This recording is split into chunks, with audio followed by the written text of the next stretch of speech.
بسم الله الرحمن الرحيم. ألف لام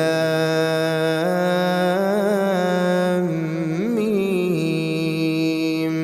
ذلك الكتاب لا ريب فيه هدى للمتقين الذين يؤمنون بالغيب ويقيمون الصلاة ومما رزقناهم ينفقون والذين يؤمنون بما أنزل إليك وما أنزل من قبلك وبالآخرة هم يوقنون أولئك على هدى من ربهم وأولئك هم المفلحون. إن الذين كفروا سواء عليهم أأنذرتهم أم لم تنذرهم لا يؤمنون. ختم الله على قلوبهم وعلى سمعهم وعلى أبصارهم غشاوة ولهم عذاب عظيم. ومن الناس من يقول آمنا بالله وباليوم الآخر وما هم بمؤمنين يخادعون الله والذين آمنوا وما يخدعون إلا أنفسهم وما يشعرون. في قلوبهم مرض فزادهم الله مرضا ولهم عذاب أليم بما كانوا يكذبون. وإذا قيل لهم لا تفسدوا في الأرض قالوا إنما نحن مصلحون ألا إنهم هم المفسدون ولكن لا يشعرون. وإذا قيل لهم آمنوا كما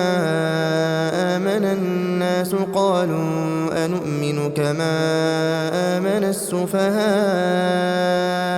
ألا إنهم هم السفهاء ولكن لا يعلمون. وإذا لقوا الذين آمنوا قالوا آمنا وإذا خلوا إلى شياطينهم قالوا إنا معكم إنما نحن مستهزئون. الله يستهزئ بهم ويمدهم في طغيانهم يعمهون. أولئك الذين اشتروا الضلالة بالهدى فما ربحت تجارتهم وما كانوا مهتدين. مثلهم كمثل الذي استوقد نارا فلما أضاءت ما حوله ذهب الله بنورهم وتركهم في ظلمات لا يبصرون. صم بكم عمي فهم لا يرجعون. أو كصيب من السماء فيه ظلمات ورعد وبرق يجعلون أصابعهم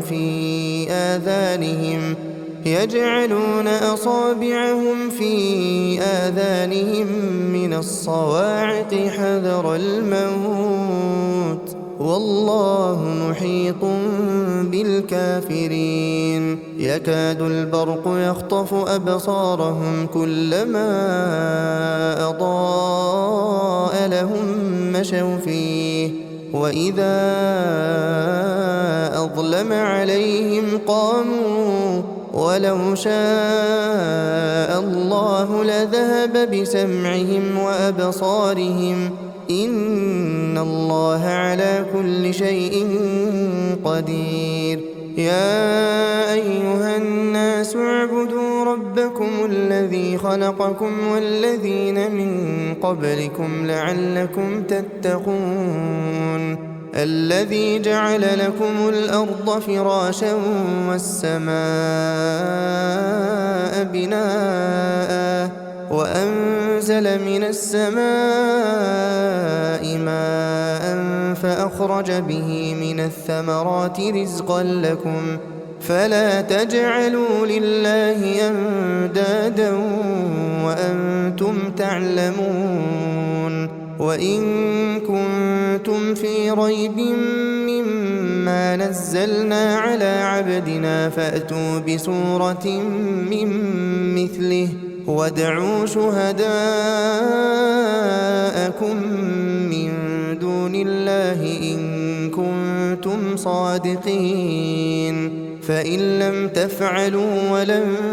تفعلوا فاتقوا النار التي وقودها الناس والحجارة أعدت للكافرين وبشر الذين آمنوا وعملوا الصالحات أن لهم جنات تجري من تحتها الأنهار كلما رزقوا منها من ثمرة رزقا قالوا هذا الذي رزقنا من قبل وأتوا به متشابها ولهم فيها أزواج مطهرة وهم فيها خالدون إن الله لا يستحيي أن يضرب مثلا ما بعوضة فما فوقها فأما الذين آمنوا فيعلمون أنه الحق من ربهم وأما الذين كفروا فيقولون ماذا أراد الله بهذا مثلا يضل به كثيرا ويهدي به كثيرا وما يضل به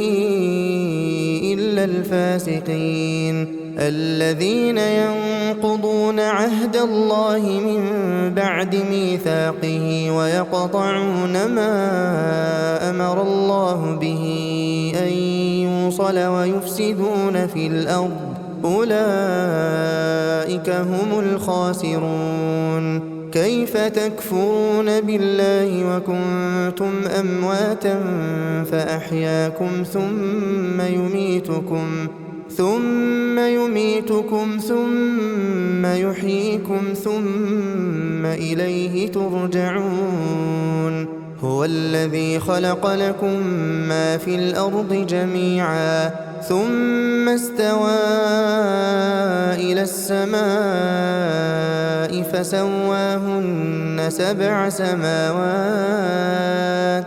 وهو بكل شيء عليم وإذ قال ربك للملائكة إني جاعل في الأرض خليفة قالوا أتجعل فيها من يفسد فيها ويسفك الدماء ونحن نسبح بحمدك ونقدس لك قال إني أعلم ما لا تعلمون وعلم آدم الأسماء كلها ثم عرضهم على الملائكة فقال أنبئوني بأسماء هؤلاء إن كنتم صادقين قالوا سبحانك لا علم لنا إلا ما علمتنا إنك أنت العليم الحكيم قال يا آدم أنبئهم بأسمائهم فلما أنبأهم بأسمائهم قال ألم أقل لكم إني أعلم غيب السماوات والأرض وأعلم ما تبدون وما كنتم تكتمون وإذ قلنا للملائكة اسجدوا لآدم فسجدوا إلا إبليس أبى واستكبر وكان من الكافرين وقلنا يا آدم اسكن أنت وزوجك الجنة وكلا منها رغدا حيث شئتما ولا تقربا هذه الشجرة فتكونا من الظالمين فأزلهما الشيطان عنها فأخرجهما مما كانا فيه وقلنا اهبطوا بعضكم لبعض عدو ولكم في الأرض مستقر ومتاع إلى حين فتلقى آدم من ربه كلمات فتاب عليه إنه هو التواب الرحيم قلنا اهبطوا منها جميعا فإما يأتينكم مني هدى فمن تبع هداي فلا خوف عليهم ولا هم يحزنون والذين كفروا وكذبوا بآياتنا أولئك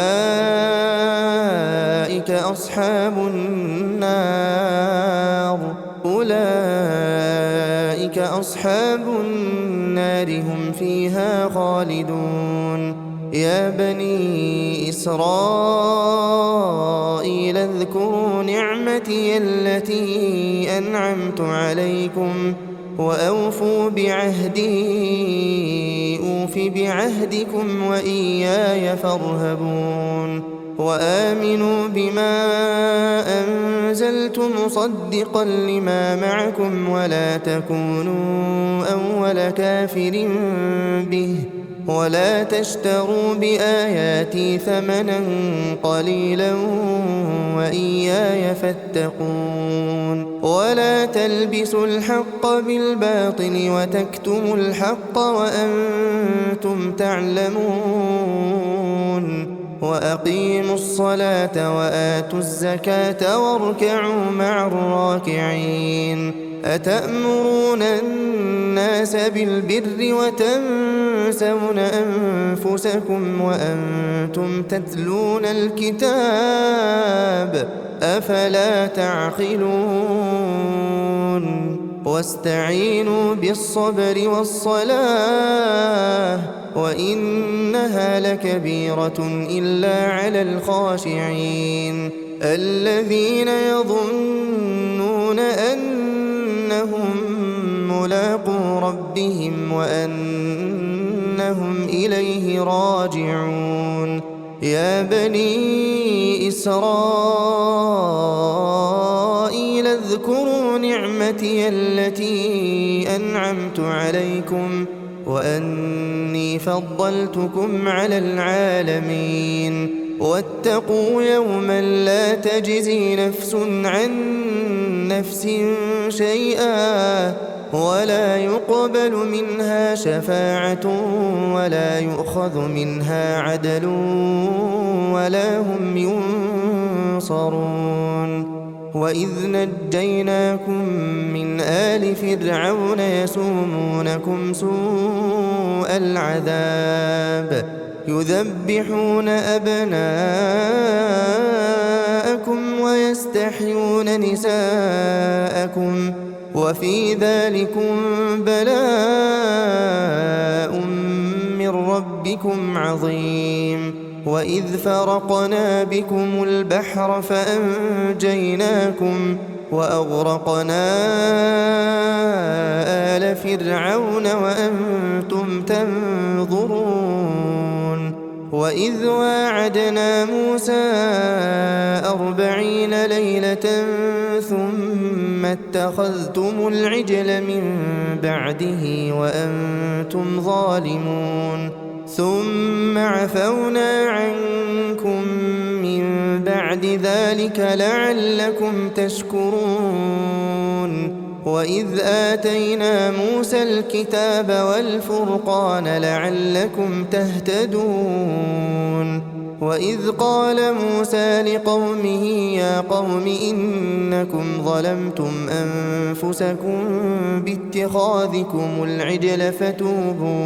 فتوبوا إلى بارئكم فاقتلوا أنفسكم ذلكم خير لكم عند بارئكم فتاب عليكم إنه هو التواب الرحيم وإذ قلتم يا موسى لن نؤمن لك حتى نرى الله جهرة فأخذتكم الصاعقة وأنتم تنظرون ثم بعثناكم من بعد موتكم لعلكم تشكرون وظللنا عليكم الغمام وأنزلنا عليكم المن والسلوى كلوا من طيبات ما رزقناكم وما ظلمونا ولكن كانوا أنفسهم يظلمون وإذ قلنا ادخلوا هذه القرية فكلوا منها حيث شئتم رغدا وادخلوا الباب سجدا وقولوا حطة نغفر لكم خطاياكم وسنزيد المحسنين فبدل الذين ظلموا قولا غير الذي قيل لهم فأنزلنا على الذين ظلموا رجزا من السماء بما كانوا يفسقون وإذ استسقى موسى لقومه فقلنا اضرب بعصاك الحجر فانفجرت منه 12 عينا قد علم كل أناس مشربهم كلوا واشربوا من رزق الله ولا تعثوا في الأرض مفسدين وإذ قلتم يا موسى لن نصبر على طعام واحد فادع لنا ربك يخرج لنا مما تنبت الأرض من بقلها وقثائها وفومها وعدسها وبصلها قال أتستبدلون الذي هو أدنى بالذي هو خير اهبطوا مصرا فإن لكم ما سألتم وضربت عليهم الذلة والمسكنة وباءوا بغضب من الله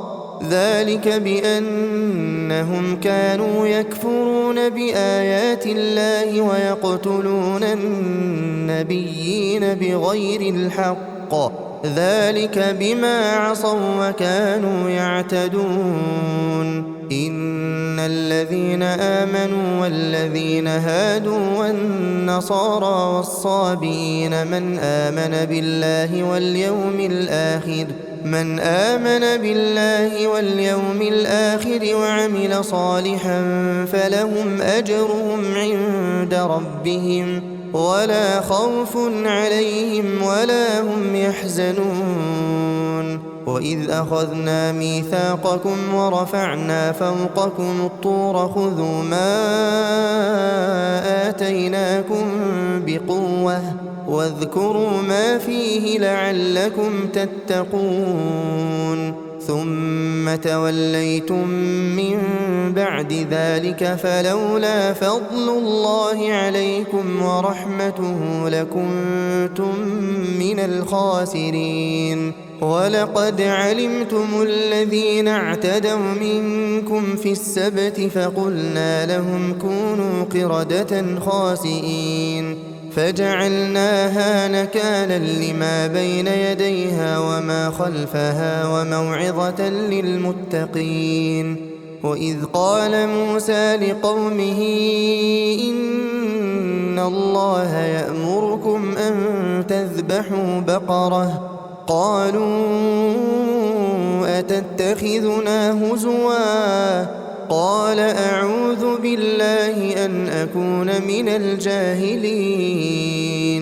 قالوا ادع لنا ربك يبين لنا ما هي قال إنه يقول إنها بقرة لا فارض ولا بكر عوان بين ذلك فافعلوا ما تؤمرون. قالوا ادع لنا ربك يبين لنا ما لونها قال إنه يقول إنها بقرة صفراء فاقع لونها تسر الناظرين. قالوا ادع لنا ربك يبين لنا ما هي إن البقرة شابه علينا وإنا إن شاء الله لمهتدون. قال إنه يقول إنها بقرة لا ذلول تثير الأرض ولا تسقي الحرث مسلمة لا شية فيها. قالوا الآن جئت بالحق فذبحوها وما كادوا يفعلون. وإذ قتلتم نفسا فادارأتم فيها والله مخرج ما كنتم تكتمون. فقلنا اضربوه ببعضها كذلك يحيي الله الموتى ويريكم آياته لعلكم تعقلون. ثم قست قلوبكم من بعد ذلك فهي كالحجارة أو أشد قسوة وإن من الحجارة لما يتفجر منه الأنهار وإن منها لما يشقق فيخرج منه الماء وإن منها لما يهبط من خشية الله وما الله بغافل عما تعملون. أفتطمعون أن يؤمنوا لكم وقد كان فريق منهم يسمعون كلام الله ثم يحرفونه من بعد ما عقلوه وهم يعلمون. وإذا لقوا الذين آمنوا قالوا آمنا وإذا خلا بعضهم إلى بعض قالوا أتحدثونهم بما فتح الله عليكم ليحاجوكم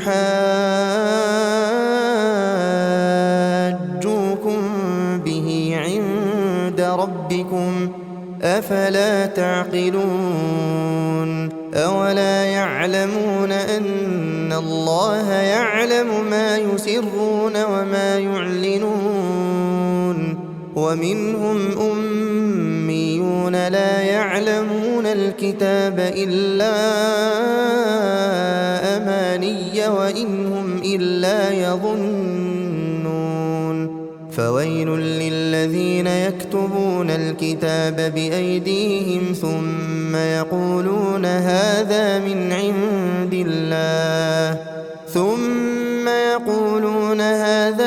عند الله ليشتروا به ثمنا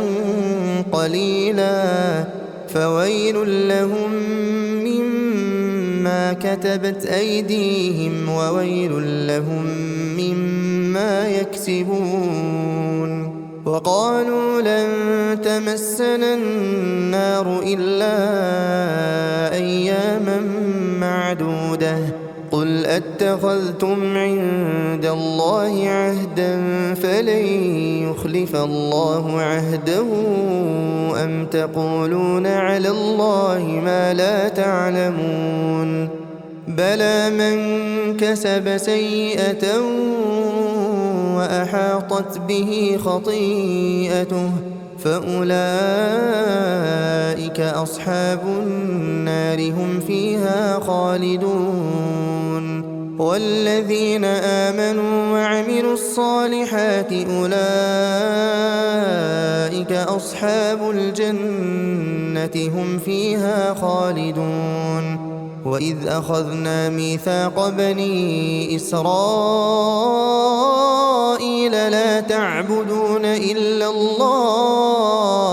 لا تعبدون إلا الله وبالوالدين إحسانا وذي القربى واليتامى والمساكين وقولوا للناس حسنا وأقيموا الصلاة وآتوا الزكاة ثم توليتم إلا قليلا منكم وأنتم معرضون وإذ أخذنا ميثاقكم لا تسفكون دماءكم ولا تخرجون أنفسكم من دياركم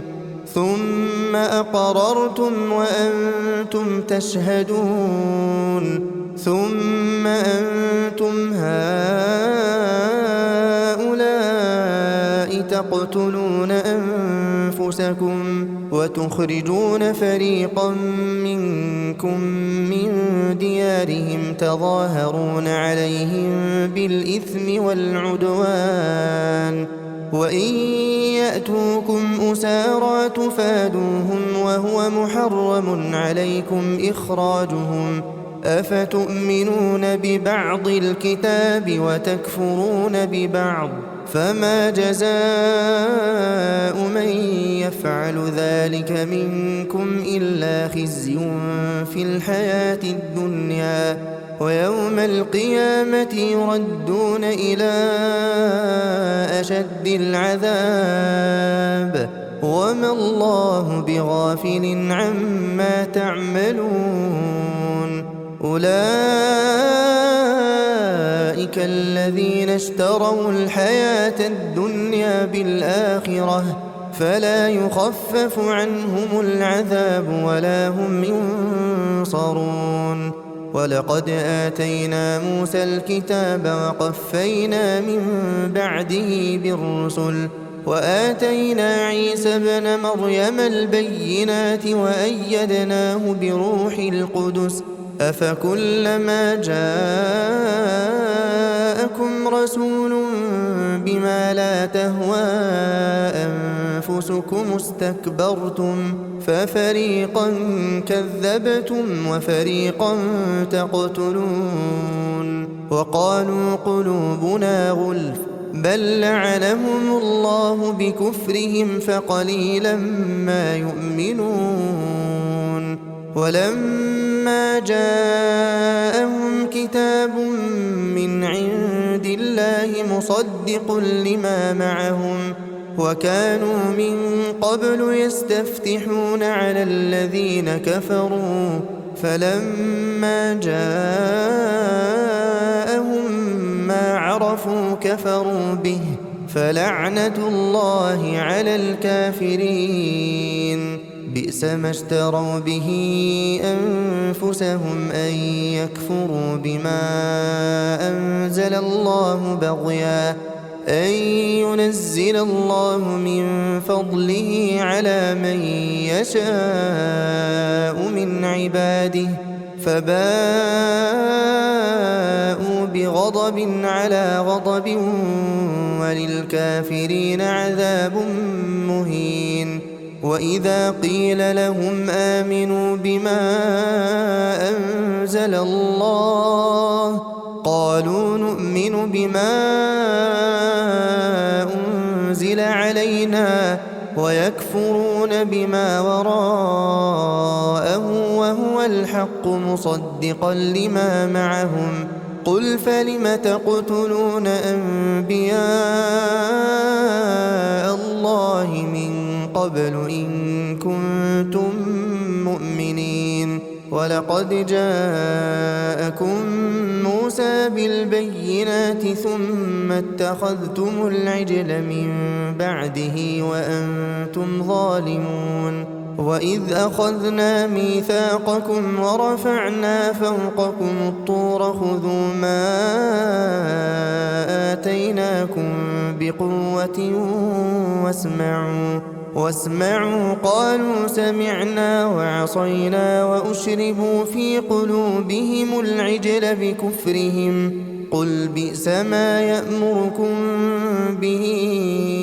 إيمانكم إن كنتم مؤمنين قل إن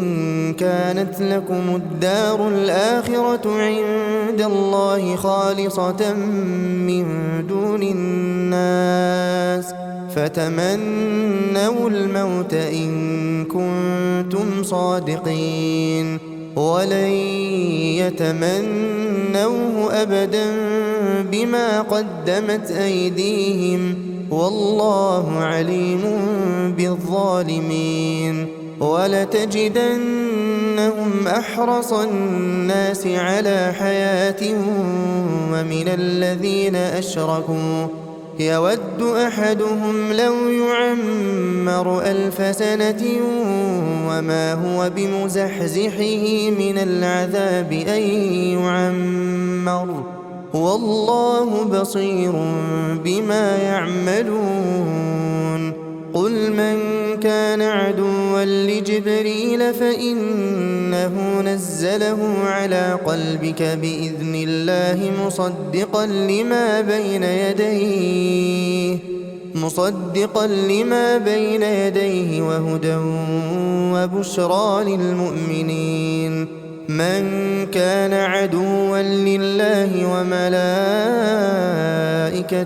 ورسله وجبريل وميكال فإن الله عدو للكافرين ولقد أنزلنا إليك آيات بينات وما يكفر بها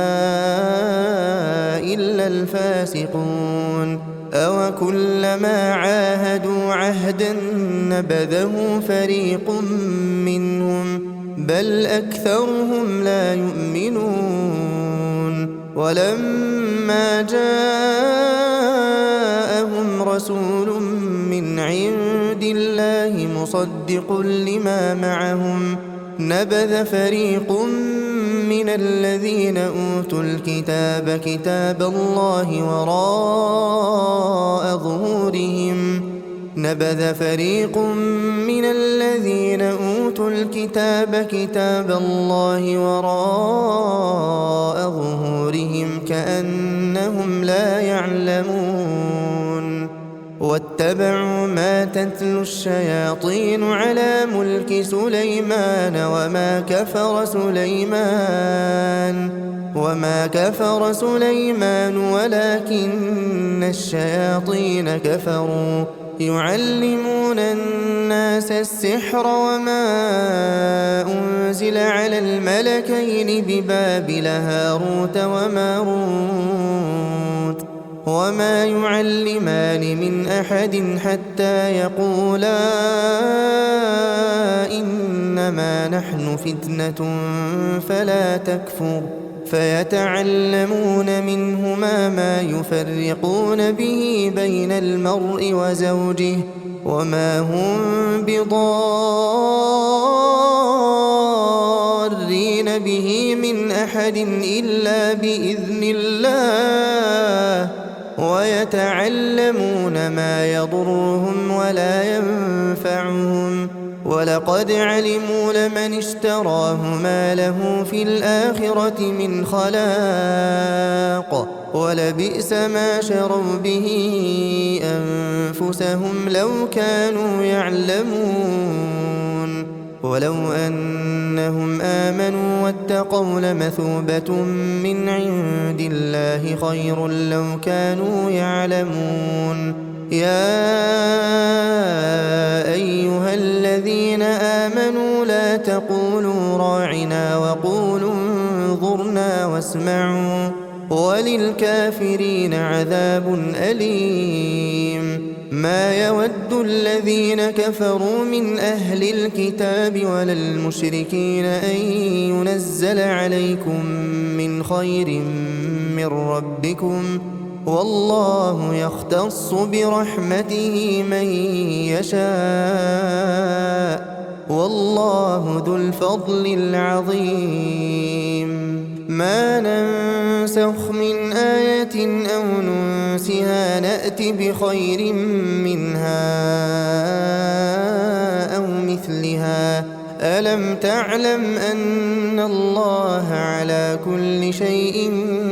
قدير ألم تعلم أن الله له ملك السماوات والأرض وما لكم من دون الله من ولي ولا نصير أم تريدون أن تسألوا رسولكم كما سئل موسى من قبل ومن يتبدل الكفر بالإيمان فقد ضل سواء السبيل ود كثير من أهل الكتاب لو يردونكم من بعد إيمانكم كفارا حسدا من عند أنفسهم من بعد ما تبين لهم الحق فاعفوا واصفحوا حتى يأتي الله بأمره إن الله على كل شيء قدير وأقيموا الصلاة وآتوا الزكاة وما تقدموا لأنفسكم من خير تجدوه عند الله إن الله بما تعملون بصير وقالوا لن يدخل الجنة إلا من كان هودا أو نصارى تلك أمانيهم قل هاتوا برهانكم إن كنتم صادقين بلى من أسلم وجهه لله وهو محسن فله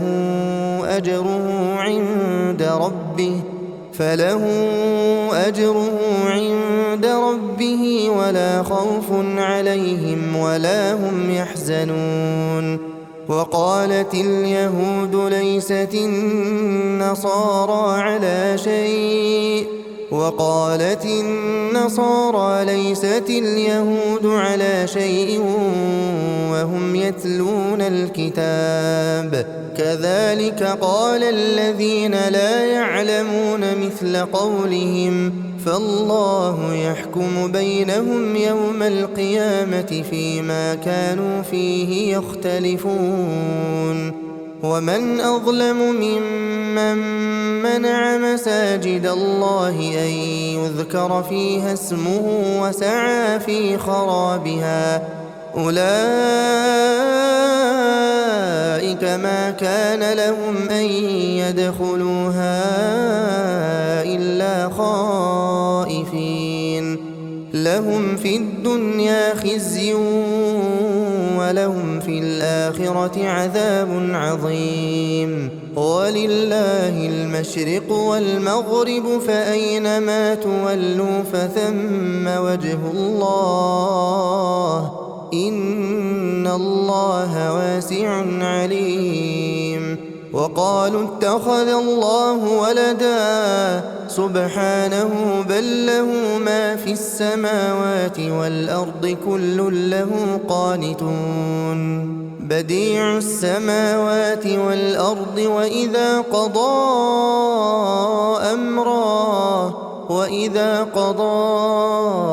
أمرا فإنما يقول له كن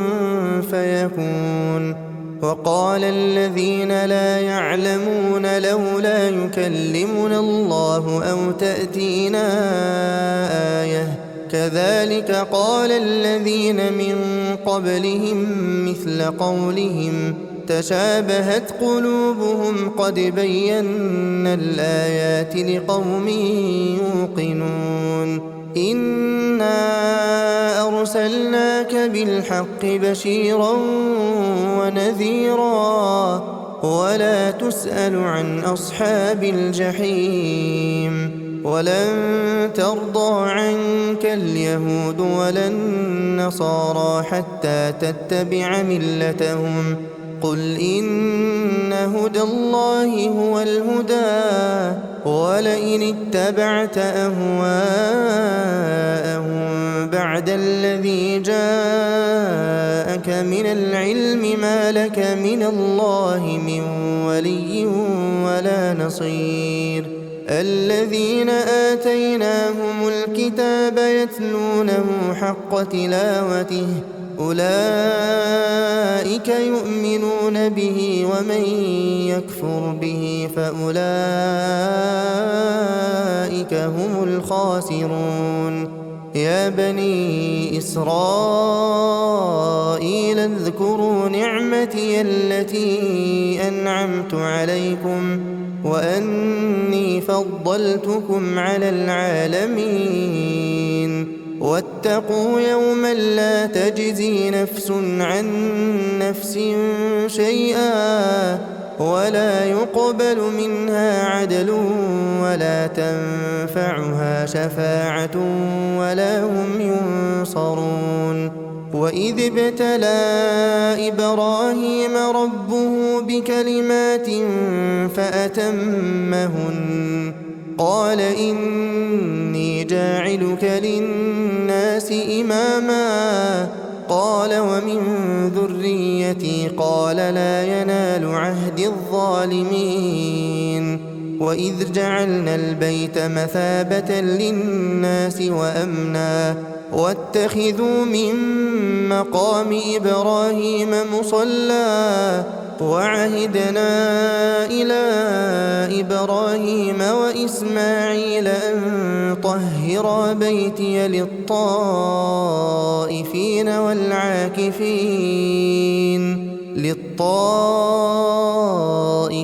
والعاكفين والركع السجود وإذ قال إبراهيم رب اجعل هذا بلدا آمنا وارزق أهله من الثمرات من آمن منهم بالله واليوم الآخر قال ومن كفر فأمتعه قليلا ثم أضطره إلى عذاب النار وبئس المصير وإذ يرفع إبراهيم القواعد من البيت وإسماعيل ربنا تقبل منا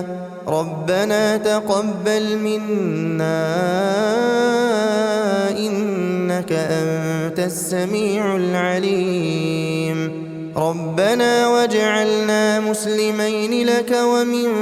ذريتنا أمة مسلمة لك وأرنا مناسكنا وتب علينا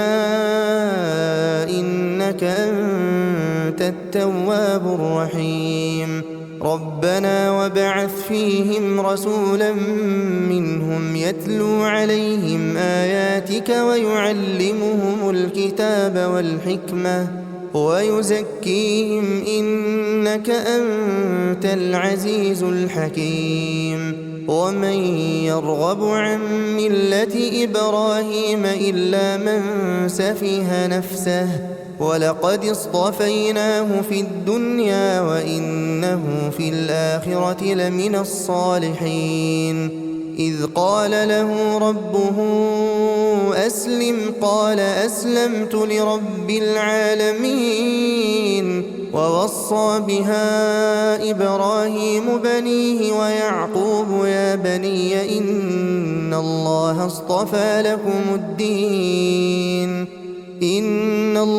اصطفى لكم الدين فلا تموتن إلا وأنتم مسلمون أم كنتم شهداء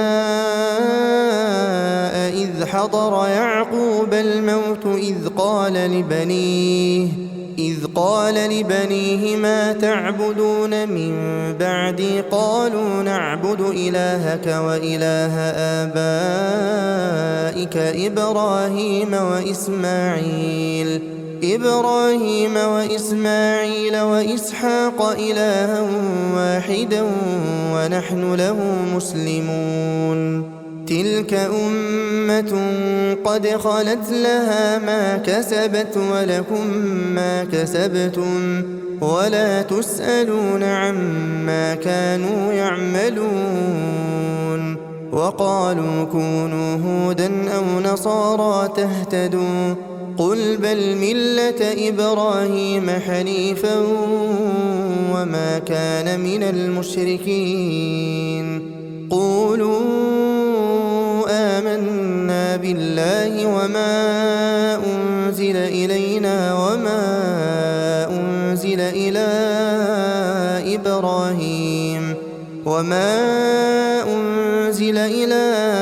إبراهيم وإسماعيل وإسحاق ويعقوب والأسباط وما أوتي موسى وعيسى وما أوتي النبيون من ربهم لا نفرق بين أحد منهم ونحن له مسلمون فإن آمنوا بمثل ما آمنتم به فقد اهتدوا وإن تولوا فإنما هم في شقاق فسيكفيكهم الله وهو السميع العليم صبغة الله ومن أحسن من الله صبغة ونحن له عابدون قل أتحاجوننا في الله وهو ربنا وربكم ولنا أعمالنا ولكم أعمالكم ونحن له مخلصون أم تقولون إن إبراهيم وإسماعيل وإسحاق ويعقوب والأسباط كانوا هودا أو نصارى قل أأنتم أعلم أم الله ومن أظلم ممن كتم شهادة عنده من الله وما الله بغافل عما تعملون تلك أمة قد خلت لها ما كسبت ولكم ما كسبتم ولا تسألون عما كانوا يعملون سيقول السفهاء من الناس ما ولاهم عن قبلتهم التي كانوا عليها قل لله المشرق والمغرب يهدي من يشاء إلى صراط مستقيم وكذلك جعلناكم أمة وسطا لتكونوا شهداء على الناس ويكون الرسول عليكم شهيدا وما جعلنا القبلة التي كنت عليها إلا لنعلم من يتبع الرسول ممن ينقلب على عقبيه وإن كانت لكبيرة إلا على الذين هدى الله وما كان الله ليضيع إيمانكم إن الله بالناس لرؤوف رحيم قد نرى تقلب وجهك في السماء فلنولينك قبلة ترضاها فول وجهك شطر المسجد الحرام وحيث ما كنتم فولوا وجوهكم شطره وإن الذين أوتوا الكتاب ليعلمون أنه الحق من ربهم وما الله بغافل عما يعملون ولئن أتيت الذين أوتوا الكتاب بكل آية ما تبعوا قبلتك وما أنت بتابع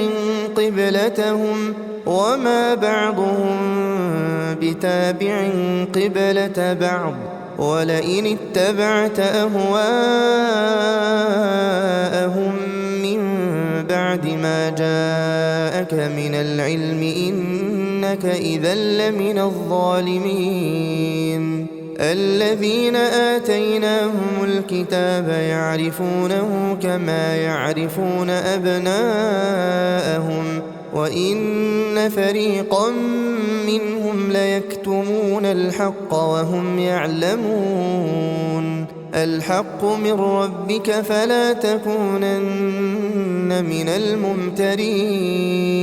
ولكل وجهة هو موليها فاستبقوا الخيرات أينما تكونوا يأت بكم الله جميعا إن الله على كل شيء قدير ومن حيث خرجت فول وجهك شطر المسجد الحرام وإنه للحق من ربك وما الله بغافل عما تعملون ومن حيث خرجت فول وجهك شطر المسجد الحرام وحيث ما كنتم فولوا وجوهكم شطره لئلا يكون للناس عليكم حجة إلا الذين ظلموا منهم فلا تخشوهم واخشوني ولأتم نعمتي عليكم ولعلكم تهتدون كما أرسلنا فيكم رسولا منكم يتلو عليكم آياتنا ويزكيكم ويعلمكم الكتاب والحكمة ويعلمكم ما لم تكونوا تعلمون فاذكروني أذكركم واشكروا لي ولا تكفرون يا أيها الذين آمنوا استعينوا بالصبر والصلاة إن الله مع الصابرين ولا تقولوا لمن يقتل في سبيل الله أموات بل أحياء ولكن لا تشعرون ولنبلونكم بشيء من الخوف والجوع ونقص من الأموال والأنفس والثمرات وبشر الصابرين الذين إذا أصابتهم مصيبة قالوا إنا لله وإنا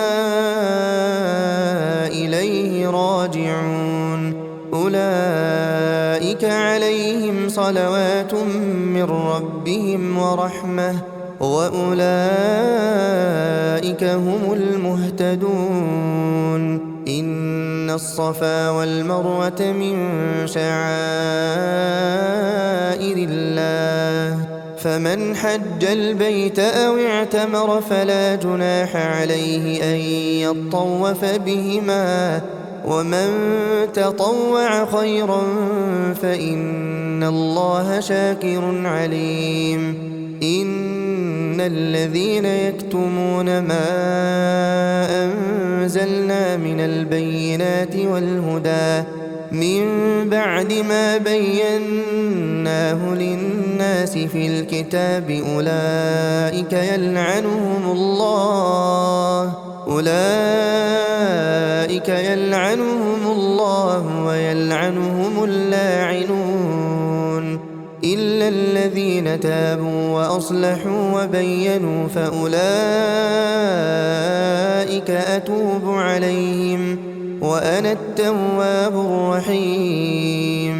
إن الذين كفروا وماتوا وهم كفار أولئك عليهم لعنة الله والملائكة والناس أجمعين خالدين فيها لا يخفف عنهم العذاب ولا هم ينظرون وإلهكم إله واحد لا إله إلا هو الرحمن الرحيم إن في خلق السماوات والأرض واختلاف الليل والنهار والفلك التي تجري في البحر بما ينفع الناس وما أنزل الله من السماء من ماء فأحيا به الأرض بعد موتها وبث فيها من كل دابة وتصريف الرياح والسحاب المسخر بين السماء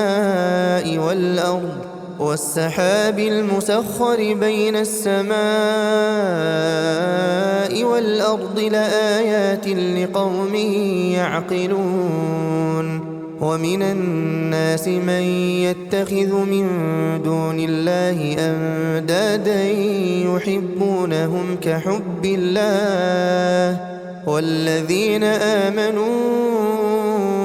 أشد حبا لله ولو يرى الذين ظلموا إذ يرون العذاب أن القوة لله جميعا وأن الله شديد العذاب إذ تبرأ الذين اتبعوا من الذين اتبعوا ورأوا العذاب وتقطعت بهم الأسباب وقال الذين اتبعوا لو أن لنا كرة فنتبرأ منهم كما تبرأوا منا كذلك يريهم الله أعمالهم حسرات عليهم وما هم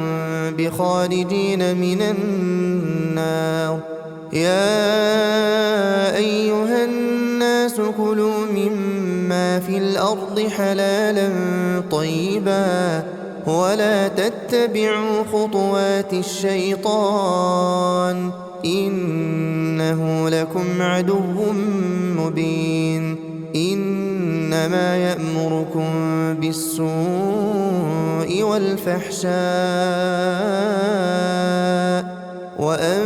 تقولوا على الله ما لا تعلمون وإذا قيل لهم اتبعوا ما أنزل الله قالوا بل نتبع ما ألفينا عليه آباءنا أولو كان آباؤهم لا يعقلون شيئا ولا يهتدون ومثل الذين كفروا كمثل الذي ينعق بما لا يسمع إلا دعاء ونداء صم بكم عمي فهم لا يعقلون يا أيها الذين آمنوا كلوا من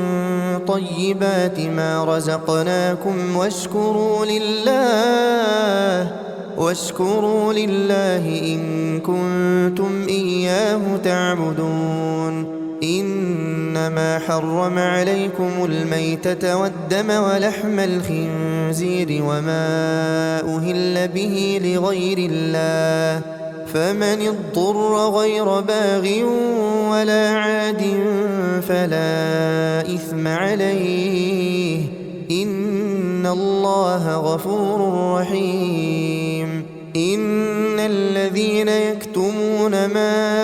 أنزل الله من الكتاب ويشترون به ثمنا قليلا أولئك ما يأكلون في بطونهم إلا النار ولا يكلمهم الله يوم القيامة ولا يزكيهم ولهم عذاب أليم أولئك الذين اشتروا الضلالة بالهدى والعذاب بالمغفرة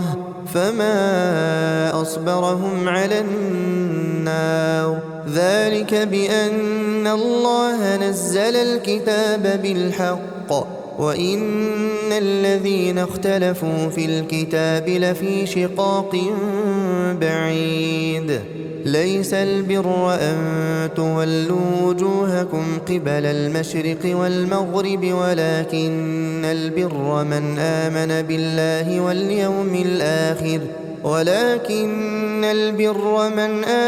بالله واليوم الآخر والملائكة والكتاب والنبيين وآتى المال على حبه ذوي القربى واليتامى والمساكين وابن السبيل والسائلين وفي الرقاب وأقام الصلاة وآتى الزكاة والموفون بعهدهم إذا عاهدوا والصابرين في البأساء والضراء وحين البأس أولئك الذين صدقوا وأولئك هم المتقون يا أيها الذين آمنوا كتب عليكم القصاص في القتلى الحر بالحر والعبد بالعبد والأنثى بالأنثى فمن عفي له من أخيه شيء فاتباع بالمعروف وأداء إليه بإحسان ذلك تخفيف من ربكم ورحمة فمن اعتدى بعد ذلك فله عذاب أليم ولكم في القصاص حياة يا أولي الألباب لعلكم تتقون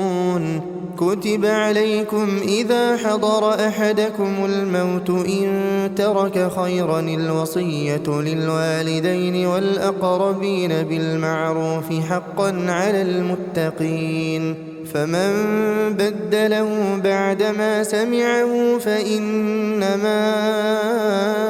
إثمه على الذين يبدلونه إن الله سميع عليم فمن خاف من موص جنفا أو إثما فأصلح بينهم فلا إثم عليه إن الله غفور رحيم يا أيها الذين آمنوا كتب عليكم الصيام كما كتب على الذين من قبلكم لعلكم تتقون أياما معدودات فمن كان منكم مريضا أو على سفر فعدة من أيام أخر وعلى الذين يطيقونه فدية طعام مسكين فمن تطوع خيرا فهو خير له وأن تصوموا خير لكم إن كنتم تعلمون شهر رمضان الذي أنزل فيه القرآن هدى للناس وبينات من الهدى والفرقان فمن شهد منكم الشهر فليصمه ومن كان مريضا أو على سفر فعدة من أيام أخر يريد الله بكم اليسر ولا يريد بكم العسر ولتكملوا العدة ولتكبروا الله على ما هداكم ولعلكم تشكرون وإذا سألك عبادي عني فإني قريب أجيب دعوة الداع إذا دعان فليستجيبوا لي وليؤمنوا بي لعلهم يرشدون أحل لكم ليلة الصيام الرفث إلى نسائكم هن لباس لكم وأنتم لباس لهن علم الله أنكم كنتم تختانون أنفسكم فتاب عليكم وعفى عنكم فالآن باشروهن وابتغوا ما كتب الله لكم وكلوا واشربوا حتى يتبين لكم الخيط الأبيض من الخيط الأسود من الفجر ثم أتموا الصيام إلى الليل ولا تباشروهن وأنتم عاكفون في المساجد تلك حدود الله فلا تقربوها كذلك يبين الله آياته للناس لعلهم يتقون ولا تأكلوا أموالكم بينكم بالباطل وتدلوا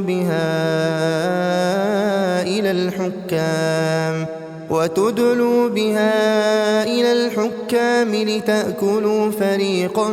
من أموال الناس بالإثم وأنتم تعلمون يسألونك عن الأهلة قل هي مواقيت للناس والحج وليس البر بأن تأتوا البيوت من ظهورها ولكن البر من اتقى وأتوا البيوت من أبوابها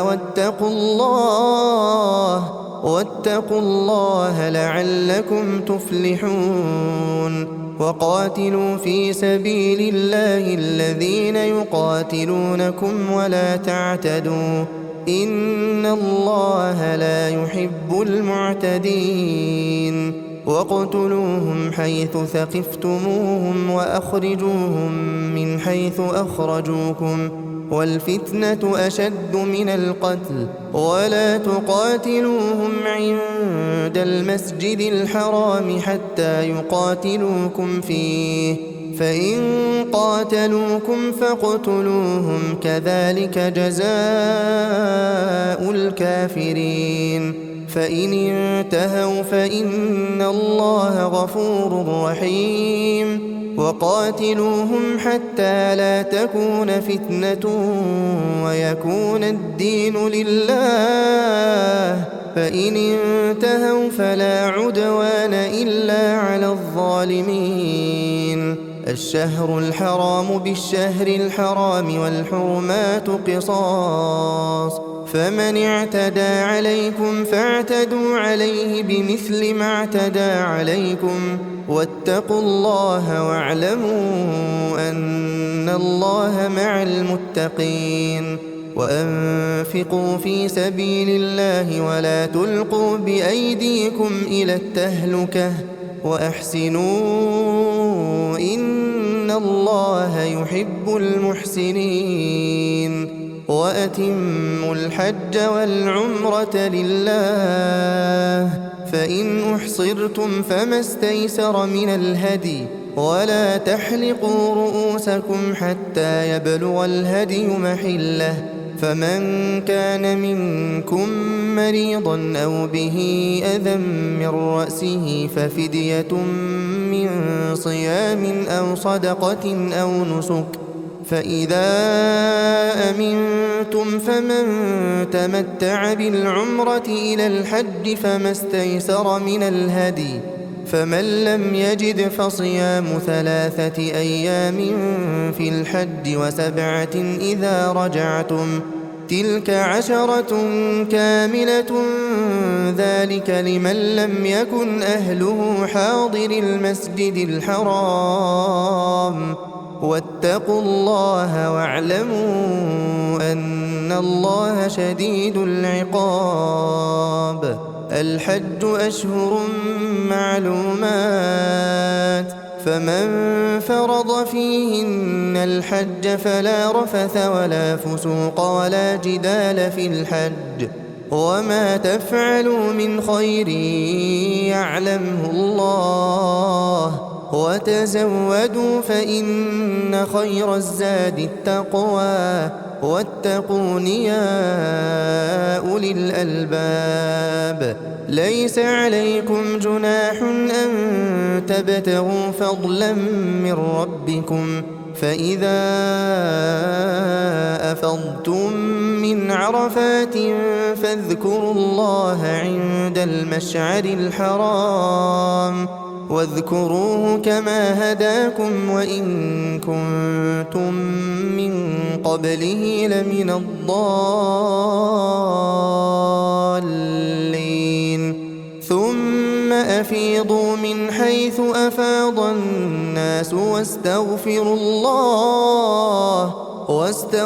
الله إن الله غفور رحيم. فإذا قضيتم مناسككم فاذكروا الله كذكركم آباءكم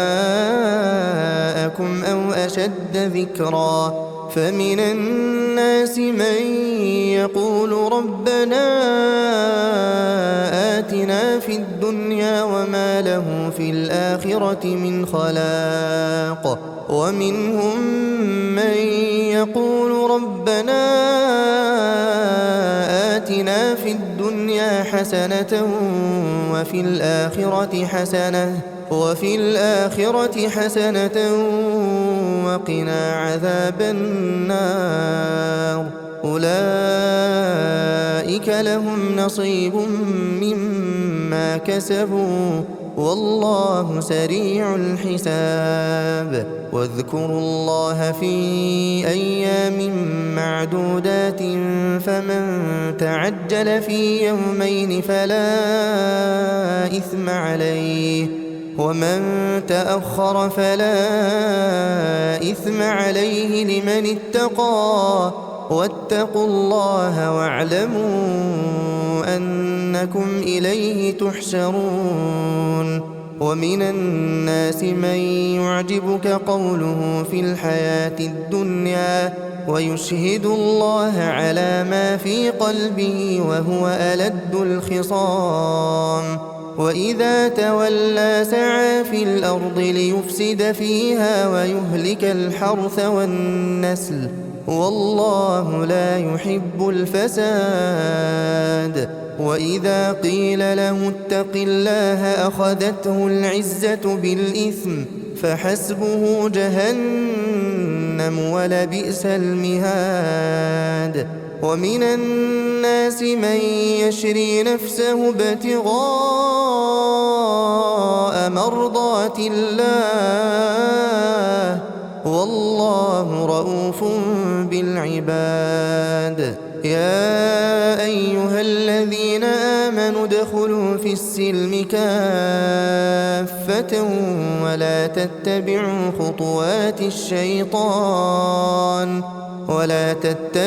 خطوات الشيطان إنه لكم عدو مبين. فإن زللتم من بعد ما جاءتكم البينات فاعلموا أن الله عزيز حكيم. هل ينظرون إلا أن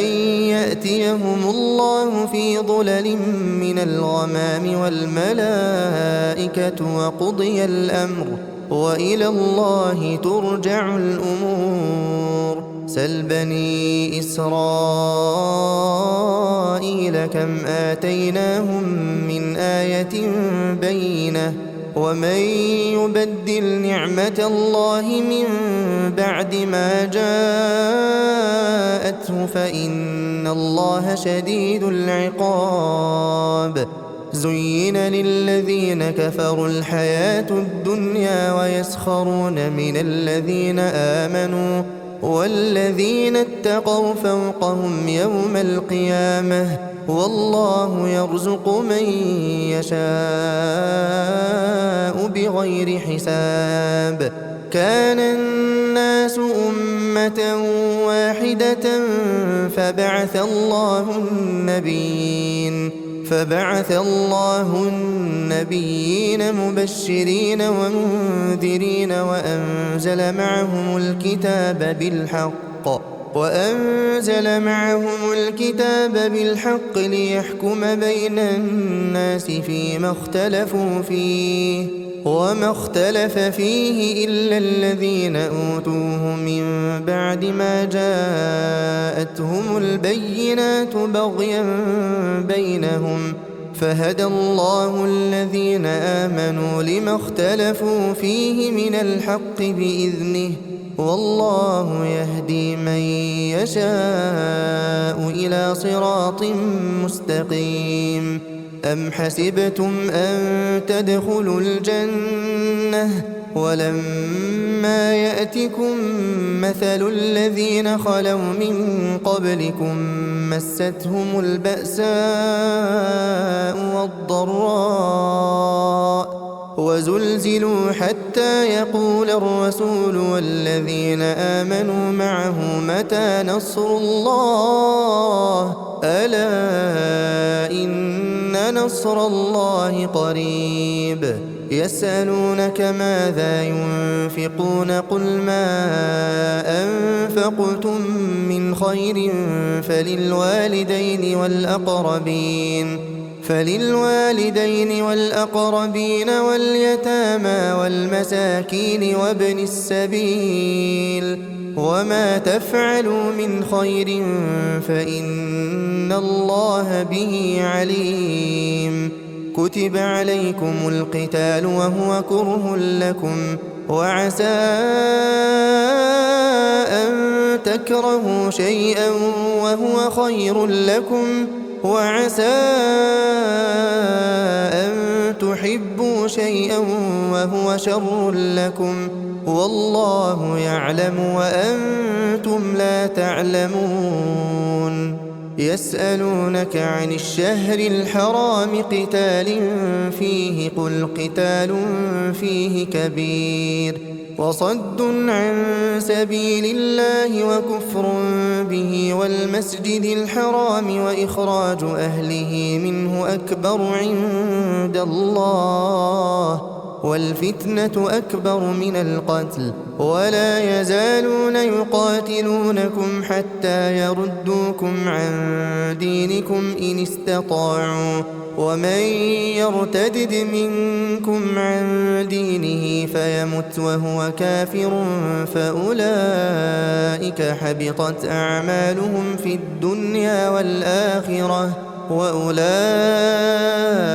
أصحاب النار هم فيها خالدون. إن الذين آمنوا والذين هاجروا وجاهدوا في سبيل الله أولئك يرجون رحمة الله والله غفور رحيم. يسألونك عن الخمر والميسر قل فيهما إثم كبير ومنافع للناس وإثمهما أكبر من نفعهما ويسألونك ماذا ينفقون قل العفو كذلك يبين الله لكم الآيات لعلكم تتفكرون في الدنيا والآخرة. ويسألونك عن اليتامى قل إصلاح لهم خير وإن تخالطوهم فإخوانكم والله يعلم المفسد من المصلح ولو شاء الله لأعنتكم إن الله عزيز حكيم. ولا تنكحوا المشركات حتى يؤمن ولأمة مؤمنة خير من مشركة ولو أعجبتكم ولا تنكحوا المشركين حتى يؤمنوا ولعبد مؤمن خير من مشرك ولو أعجبكم أولئك يدعون إلى النار والله يدعو إلى الجنة والمغفرة بإذنه ويبين آياته للناس لعلهم يتذكرون ويسألونك عن المحيض قل هو أذى فاعتزلوا النساء في المحيض ولا تقربوهن حتى يطهرن فإذا تطهرن فأتوهن من حيث أمركم الله إن الله يحب التوابين ويحب المتطهرين نساؤكم حرث لكم فأتوا حرثكم أنى شئتم وقدموا لأنفسكم واتقوا الله واعلموا أنكم ملاقوه وبشر المؤمنين ولا تجعلوا الله عرضة لأيمانكم أن تبروا وتتقوا وتصلحوا بين الناس والله سميع عليم لا يؤاخذكم الله باللغو في أيمانكم ولكن يؤاخذكم بما كسبت قلوبكم والله غفور حليم للذين يؤلون من نسائهم تربص 4 أشهر فإن فاءوا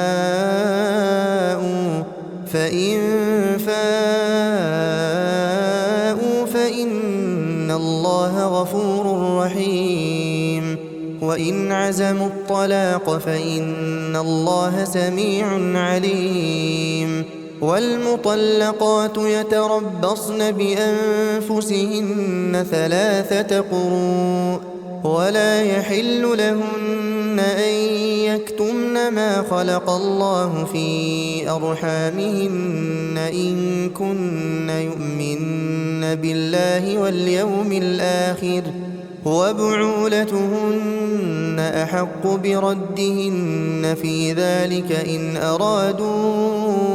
إصلاحا ولهن مثل الذي عليهن بالمعروف وللرجال عليهن درجة والله عزيز حكيم الطلاق 2 مرتان فإمساك بمعروف أو تسريح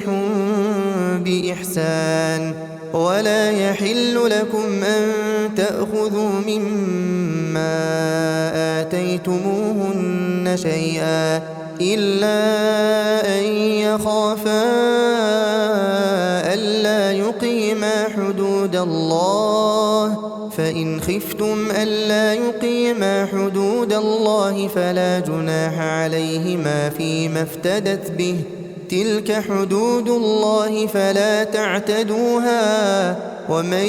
يتعد حدود الله فأولئك هم الظالمون فإن طلقها فلا تحل له من بعد حتى تنكح زوجا غيره فإن طلقها فلا جناح عليهما أن يتراجعا إن ظنا أن يقيما حدود الله وتلك حدود الله يبينها لقوم يعلمون وإذا طلقتم النساء فبلغن أجلهن فأمسكوهن بمعروف أو سرحوهن بمعروف ولا تمسكوهن ضرارا لتعتدوا ومن يفعل ذلك فقد ظلم نفسه ولا تتخذوا آيات الله هزوا واذكروا نعمة الله عليكم وما أنزل عليكم من الكتاب والحكمة يعظكم به واتقوا الله واعلموا أن الله بكل شيء عليم وإذا طلقتم النساء فبلغن أجلهن فلا تعضلوهن أن ينكحن أزواجهن إذا تراضوا بينهم بالمعروف، ذلك يوعظ به من كان منكم يؤمن بالله واليوم الآخر، ذلكم أزكى لكم وأطهر، والله يعلم وأنتم لا تعلمون. والوالدات يرضعن أولادهن حولين كاملين لمن أراد أن يتم الرضاعة، وعلى المولود له رزقهن وكسوتهن بالمعروف، لا تكلف نفس إلا وسعها، لا تضار والدة بولدها ولا مولود له بولده، وعلى الوارث مثل ذلك، فإن أرادا فصالا عن تراض منهما وتشاور فلا جناح عليهما. وإن أردتم أن تسترضعوا أولادكم فلا جناح عليكم إذا سلمتم ما آتيتم بالمعروف، واتقوا الله واعلموا أن الله بما تعملون بصير. والذين يتوفون منكم ويذرون أزواجا يتربصن بأنفسهن 4 أشهر وعشرا، فإذا بلغن أجلهن فلا جناح عليكم فيما فعلن في أنفسهن بالمعروف، والله بما تعملون خبير. ولا جناح عليكم فيما عرضتم به من خطبة النساء أو أكننتم في أنفسكم، علم الله أنكم ستذكرونهن ولكن لا تواعدوهن سرا إلا أن تقولوا قولا معروفا، ولا تعزموا عقدة النكاح حتى يبلغ الكتاب أجله، واعلموا أن الله يعلم ما في أنفسكم فاحذروه، واعلموا أن الله غفور حليم. لا جناح عليكم إن طلقتم النساء ما لم تمسوهن أو تفرضوا لهن فريضة،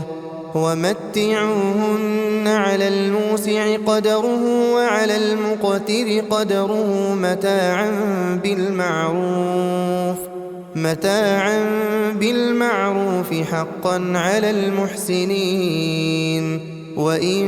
طلقتموهن من قبل أن تمسوهن وقد فرضتم لهن فريضة فنصف ما فرضتم إلا أن يعفون أو يعفو الذي بيده عقدة النكاح، وأن تعفوا أقرب للتقوى، ولا تنسوا الفضل بينكم، إن الله بما تعملون بصير. حافظوا على الصلوات والصلاة الوسطى وقوموا لله قانتين، فإن خفتم فرجالا أو ركبانا، فإذا أمنتم فاذكروا الله كما علمكم ما لم تكونوا تعلمون. والذين يتوفون منكم ويذرون أزواجا وصية لأزواجهم متاعا إلى الحول غير إخراج، فإن خرجن فلا جناح عليكم فيما فعلن في أنفسهن من معروف، والله عزيز حكيم. وللمطلقات متاع بالمعروف حقا على المتقين كذلك يبين الله لكم آياته لعلكم تعقلون ألم تر إلى الذين خرجوا من ديارهم وهم ألوف حذر الموت فقال لهم الله موتوا ثم أحياهم إن الله لذو فضل على الناس ولكن أكثر الناس لا يشكرون وقاتلوا في سبيل الله واعلموا أن الله سميع عليم من ذا الذي يقرض الله قرضا حسنا فيضاعفه له أضعافا كثيرة والله يقبض ويبسط وإليه ترجعون ألم تر إلى الملأ من بني إسرائيل من بعد موسى إذ قالوا لنبي لهم ابعث لنا ملكا نقاتل في سبيل الله قال هل عسيتم إن كتب عليكم القتال ألا تقاتلوا قالوا وما لنا ألا نقاتل في سبيل الله وقد أخرجنا من ديارنا وأبنائنا فلما كتب عليهم القتال تولوا إلا قليلا منهم والله عليم بالظالمين وقال لهم نبيهم إن الله قد بعث لكم طالوت ملكا قالوا أنى يكون له الملك علينا ونحن أحق بالملك منه ولم يؤت سعة من المال قال إن الله اصطفاه عليكم وزاده بسطة في العلم والجسم والله يؤتي ملكه من يشاء والله واسع عليم وقال لهم نبيهم إن آية ملكه أن يأتيكم التابوت فيه سكينة من ربكم وبقية مما ترك آل موسى وآل هارون تحمله الملائكة إن في ذلك لآية لكم إن كنتم مؤمنين فلما فصل طالوت بالجنود قال إن الله مبتليكم بنهر فمن شرب منه فليس مني ومن لم يطعمه فإنه مني إلا من اغترف غرفة بيده فشربوا منه إلا قليلا منهم فلما جاوزه هو والذين آمنوا معه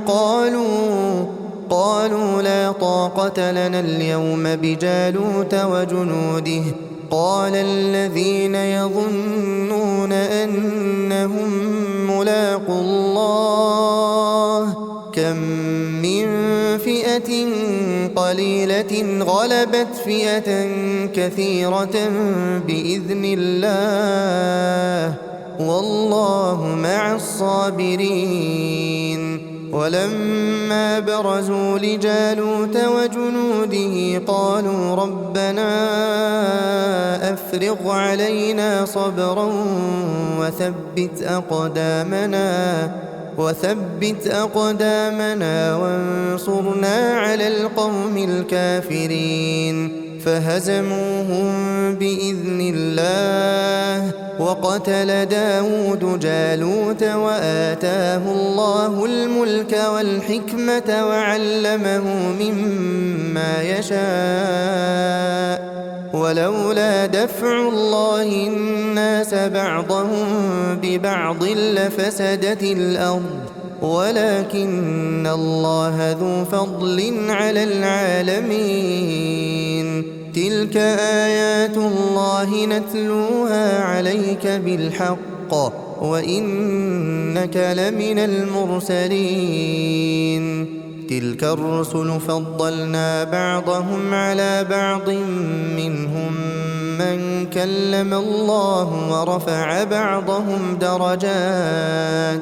وآتينا عيسى ابن مريم البينات وأيدناه بروح القدس ولو شاء الله ما اقتتل الذين من بعدهم من بعد ما جاءتهم البينات ولكن اختلفوا فمنهم من آمن ومنهم من كفر ولو شاء الله ما اقتتلوا ولكن الله يفعل ما يريد يا أيها الذين آمنوا أنفقوا مما رزقناكم من قبل أن يأتي يوم لا بيع فيه ولا خلة ولا شفاعة والكافرون هم الظالمون الله لا إله إلا هو الحي القيوم لا تأخذه سنة ولا نوم له ما في السماوات وما في الأرض من ذا الذي يشفع عنده إلا بإذنه يعلم ما بين أيديهم وما خلفهم ولا يحيطون بشيء من علمه إلا بما شاء وسع كرسيه السماوات والأرض ولا يؤوده حفظهما وهو العلي العظيم لا إكراه في الدين قد تبين الرشد من الغي فمن يكفر بالطاغوت ويؤمن بالله فقد استمسك بالعروة الوثقى لا انفصام لها والله سميع عليم الله ولي الذين آمنوا يخرجهم من الظلمات إلى النور والذين كفروا أولياؤهم الطاغوت يخرجونهم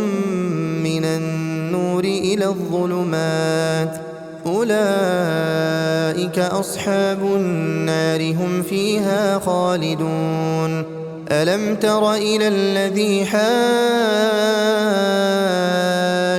إبراهيم في ربه أن آتاه الله الملك إذ قال إبراهيم ربي الذي يحيي ويميت قال أنا أحيي وأميت قال إبراهيم فإن الله يأتي بالشمس من المشرق فأت بها من المغرب فبهت الذي كفر والله لا يهدي القوم الظالمين أو كالذي مر على قرية وهي خاوية على عروشها قال أنى يحيي هذه الله بعد موتها فأماته الله 100 عام ثم بعثه قال كم لبثت قال لبثت يوما أو بعض يوم قال بل لبثت 100 عام فانظر إلى طعامك وشرابك لم يتسنه وانظر إلى حمارك ولنجعلك آية للناس وانظر إلى العظام كيف ننشزها ثم نكسوها لحما فلما تبين له قال أعلم أن الله على كل شيء قدير وإذ قال إبراهيم رب أرني كيف تحيي الموتى قال أولم تؤمن قال بلى ولكن ليطمئن قلبي قال فخذ 4 من الطير فصرهن إليك ثم اجعل على كل جبل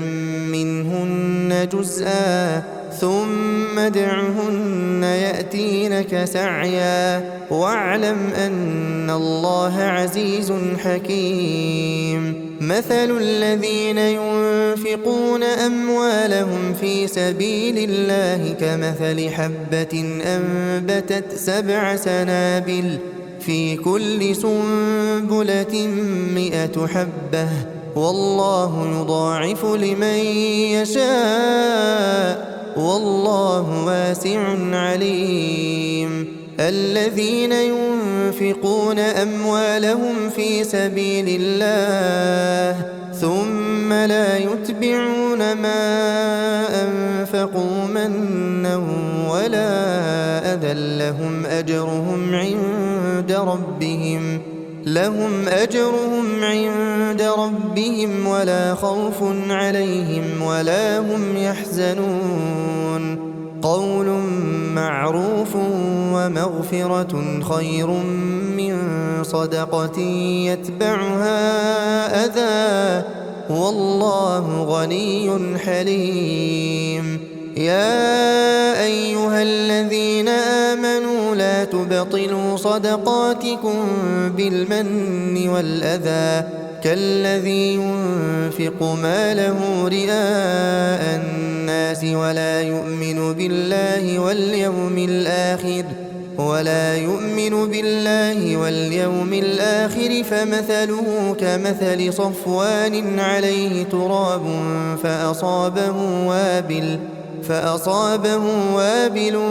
فتركه صلدا لا يقدرون على شيء مما كسبوا والله لا يهدي القوم الكافرين ومثل الذين ينفقون أموالهم ابتغاء مرضات الله وتثبيتا من أنفسهم كمثل جنة بربوة أصابها وابل فآتت أكلها ضعفين فإن لم يصبها وابل فطل والله بما تعملون بصير أيود أحدكم أن تكون له جنة من نخيل وأعناب تجري من تحتها الأنهار له فيها من كل الثمرات وأصابه الكبر وله ذرية ضعفاء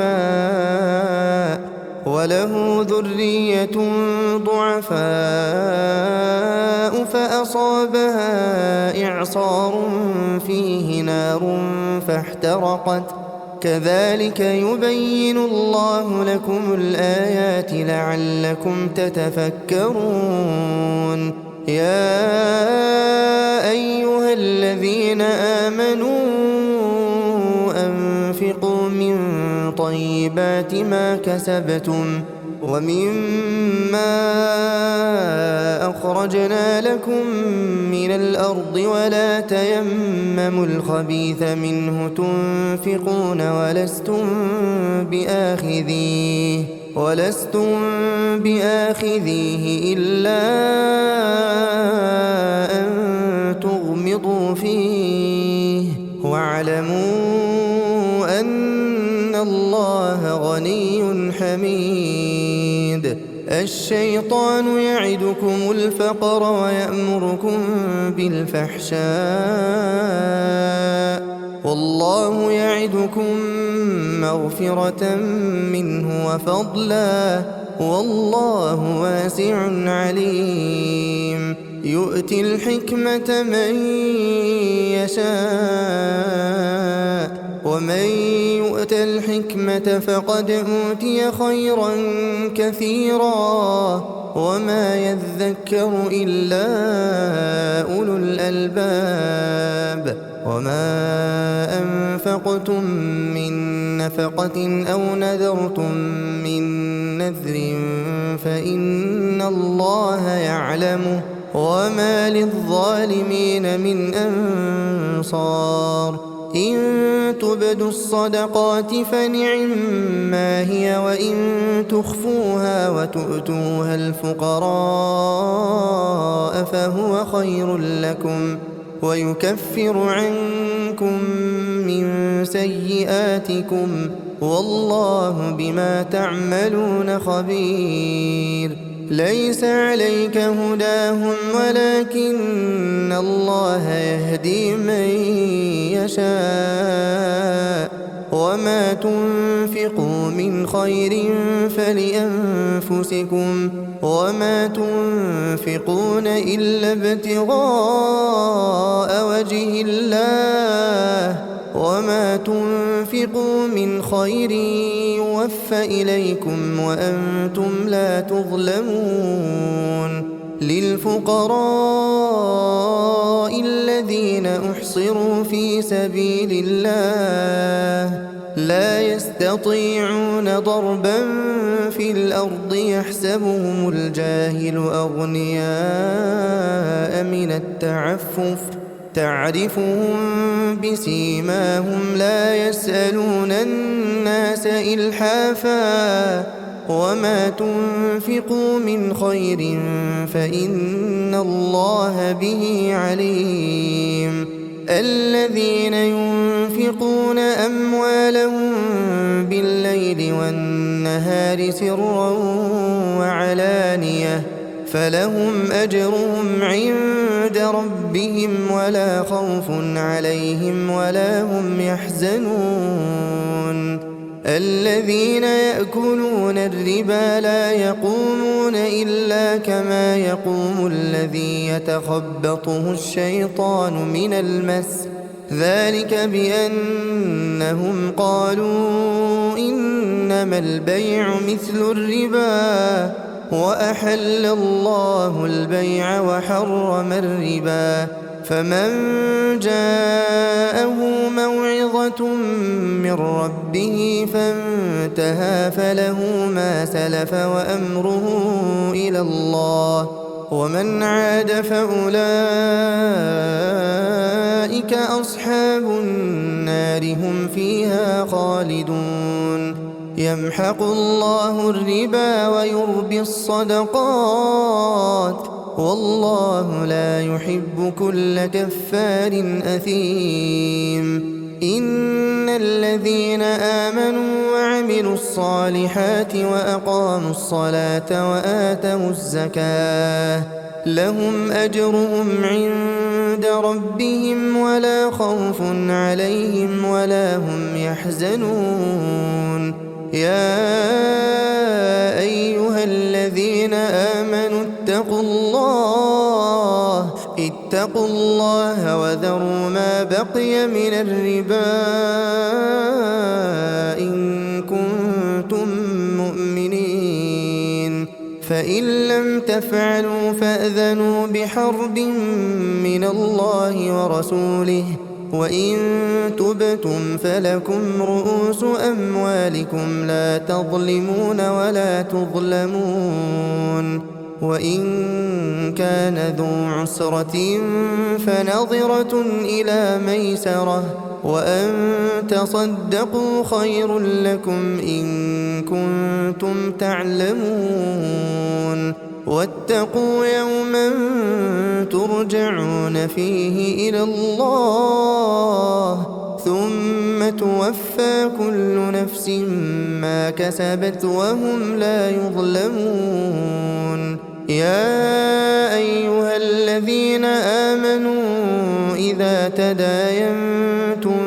بدين إلى أجل مسمى فاكتبوه وليكتب بينكم كاتب بالعدل ولا يأب كاتب أن يكتب كما علمه الله فليكتب وليملل الذي عليه الحق وليتق الله ربه ولا يبخس منه شيئا فإن كان الذي عليه الحق سفيها أو ضعيفا أو لا يستطيع أن يمل هو فليملل وليه بالعدل واستشهدوا شهيدين من رجالكم فإن لم يكونا رجلين فرجل وامرأتان ممن ترضون من الشهداء أن تضل إحداهما فتذكر إحداهما الأخرى ولا يأبى الشهداء إذا ما دعوا ولا تسأموا أن تكتبوه صغيرا أو كبيرا إلى أجله ذلكم أقسط عند الله وأقوم للشهادة وأدنى ألا ترتابوا إلا أن تكون تجارة حاضرة تديرونها بينكم فليس عليكم جناح ألا تكتبوها وأشهدوا إذا تبايعتم ولا يضار كاتب ولا شهيد وإن تفعلوا فإنه فسوق بكم واتقوا الله ويعلمكم الله والله بكل شيء عليم وإن كنتم على سفر ولم تجدوا كاتبا فرهان مقبوضة فإن أمن بعضكم بعضا فليؤدي الذي اؤتمن أمانته وليتق الله ربه ولا تكتموا الشهادة ومن يكتمها فإنه آثم قلبه والله بما تعملون عليم لله ما في السماوات وما في الأرض وإن تبدوا ما في أنفسكم أو تخفوه يحاسبكم به الله فيغفر لمن يشاء ويعذب من يشاء والله على كل شيء قدير آمن الرسول بما أنزل إليه من ربه والمؤمنون كل آمن بالله وملائكته وكتبه ورسله لا نفرق بين أحد من رسله وقالوا سمعنا وأطعنا غفرانك ربنا وإليك المصير لا يكلف الله نفسا إلا وسعها لها ما كسبت وعليها ما اكتسبت ربنا لا تؤاخذنا إن نسينا أو أخطأنا ربنا ولا تحمل علينا